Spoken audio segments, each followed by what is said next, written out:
What is the difference between general education and special education? Every student who's at a school is considered a general education student. We're all general, all kids. However, part of that population also needs something special. They need something done a little bit differently to help them access the general education curriculum. Those students are called students who are in special education. And special education is a service, not a place. So when they need additional services, those services might be in the general education typical classroom, or it might also be in a pull-out kind of setting or with a speech-language pathologist or anything like that. Hi, my name is Stacy Funk. My son is Jonah. Hi, Jonah. I'm 21. He attends a career and transition program in the San Fernando Valley. He has been in LAUSD since kindergarten, and he's been in both special ed and in inclusion, and he likes DVDs and Disney and movies. My activities are swimming, hiking, and biking. I like to watch Bambi, Lady and the Tramp, and The Absent-Minded Professor. Mainstreaming is what we used to call it when we were first thinking about the fact that kids with special needs, kids with disabilities, have the right to be in a general education class. And when he was in second grade, in the middle of the year, like around winter break, somebody came to me from the inclusion department at LAUSD and called me and said that they thought that Jonah would do well in inclusion. Inclusion is where we're saying it's not about making sure the kids are ready for that classroom, it's about making sure the classroom's ready for the student. The classroom teacher, the special ed teacher, is also what we would call like their case manager. So they're in charge of the students' goals, working towards progress on those goals, of course, working with them on curriculum, but our paraeducators or instructional aides are really there to help kind of like the day-to-day processes of that student. So whether it's walking with them to and from a class, supporting them during reading time in class. Sometimes they're just an eye in a classroom, an extra pair of eyes and hands in a classroom to support a lot of students, right? More often than not, a paraeducator is in a classroom working with probably 3 or 4 students as opposed to one specific student. So if you're in an inclusive class, it means all kids are getting something different. Nobody looks at somebody else like, well, that's not fair. How come you're getting that? They just realize we learn differently. A lot of times parents will automatically have reservations. Sometimes it's because we're scared.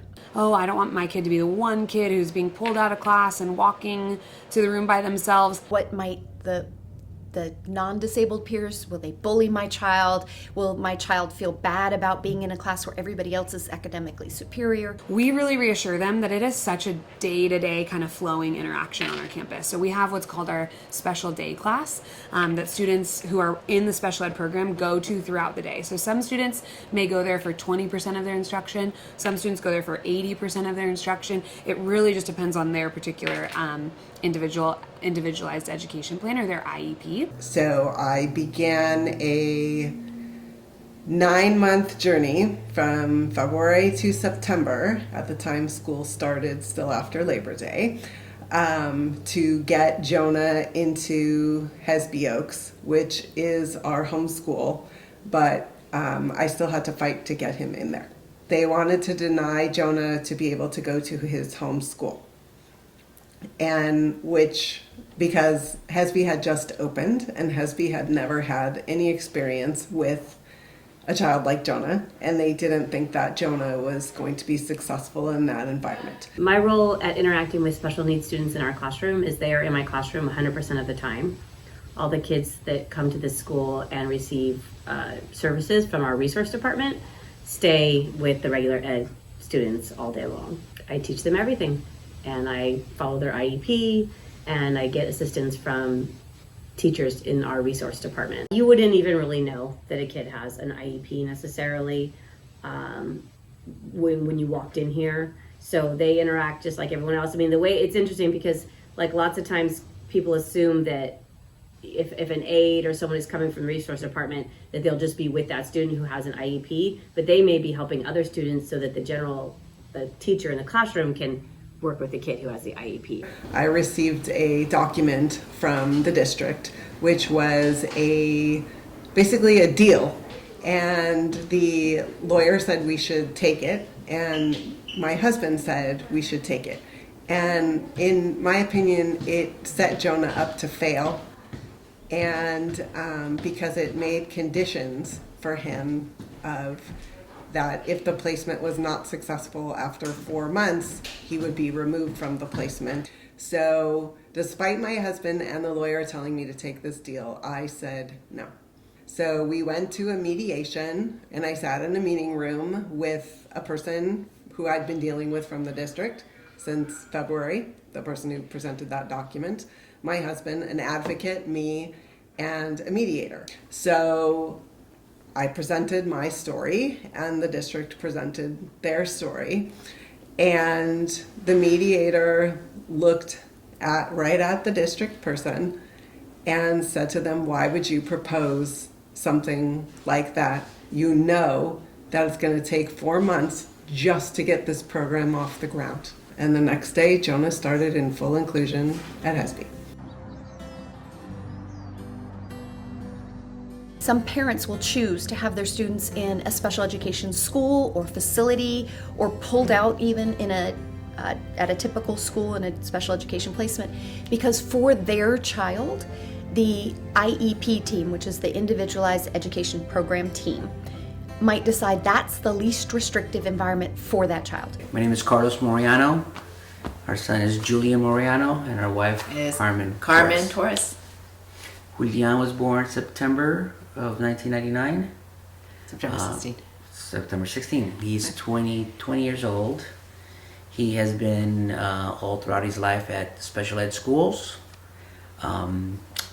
Doctors have not been able to diagnose what he has, which is okay. We're really looking at what's called the present level of performance. How is the student doing? Again, across the board, transition needs, behavior needs, etc.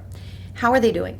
And then in a year from now, what are our goals? How do we want that? Where do we want that student to be able, what do we want them to be able to do? And then we have objectives along the way.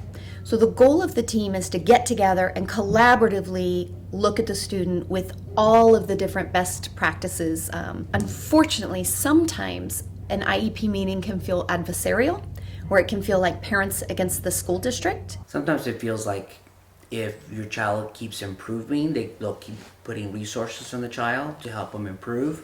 However, if they see a child level off, they will stop. I used to go all the time because I thought, it's going to be better. They're going to give him services, but then it just got to a point that I feel like we're wasting time because they don't see him improving. Because he's not improving, they're not going to give him any services, and then the services that he gets, it's with a whole bunch of kids. So right, and so maybe the few times where he does get some benefit, it's still very limited. So unfortunately, IEP meetings, there's a lot of research and literature about how to do them better. And I think everybody wants it to be collaborative, but it isn't always.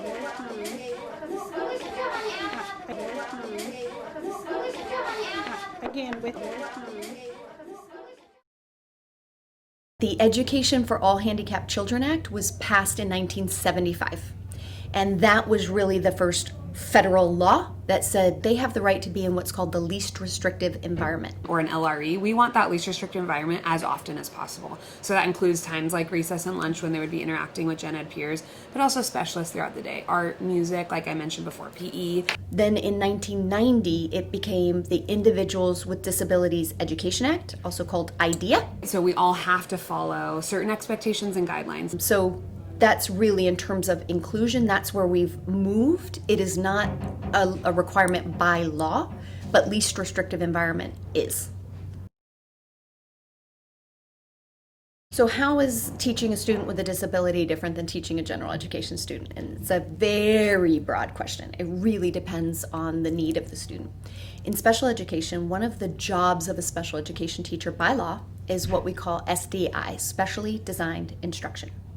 So for example, a typical student might see a sign, and as you're driving and you see a sign and oh, okay, it shows a deer and it's crossing, so that means there might be deer here and I'm supposed to slow down and look for deer. You get it, it's easy.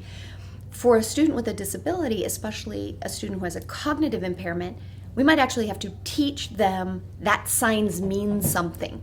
The school offered classes for kids with autism, developmental disabilities, and severe multi-handicaps.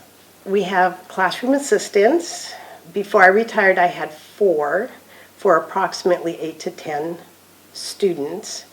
So when I did lesson planning, I used small groups and individual. Throughout elementary school and middle school, it was basically a classroom setting with other kids with disabilities at different ranges. They taught them math in a sense, counting and some history. We might have a general theme for the lesson, but some students then would be looking at pictures, identifying objects. Other students would be working one-on-one at pointing to things, pictures to identify objects or show their knowledge of what we just talked about. We use a lot of hands-on materials. Like cleaning or wiping a counter or carrying bags. And it just depended on the lesson and what the kids' goals were. Not every child needs to be in an inclusive general education class. Some of the schools are not set up for that. For example, he needs to be taken to the restroom, and most public schools, traditional public schools, are not capable, they don't have the restrooms available for them.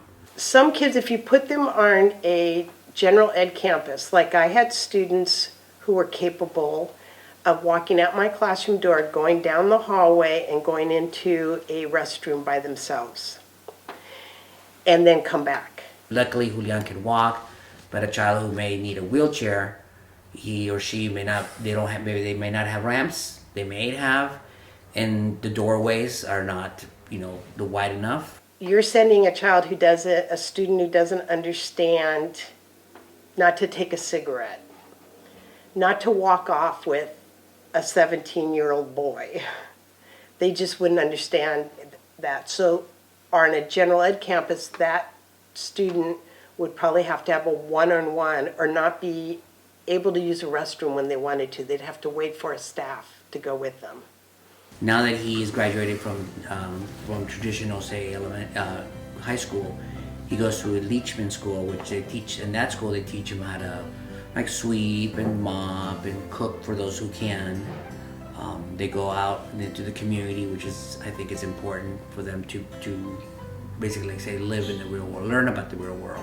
Once a student turns 18, they don't have general ed peers on the same campus, so they frequently come to a special ed campus from 18 to 22, where the focus is on voc ed skills then.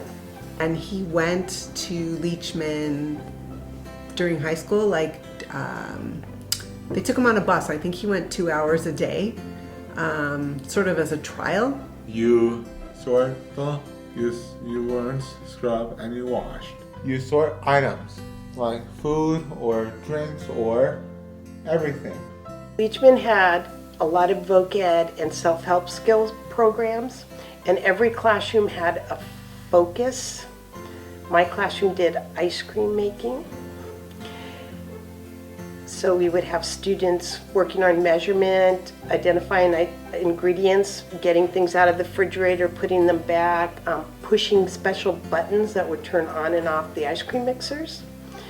We also would have rooms, like we had a cooking room that you would take your class to if you wanted to, and most people did. You would sign up and you could go in and use the oven and cook things with the students. There was a room that was made up to look like a small little apartment, and you would take your class in to work on cleaning skills. There was a room that had like sorting nuts and bolts, putting things together, those type of voc ed skills that you would also could visit once a week with your class and work on things.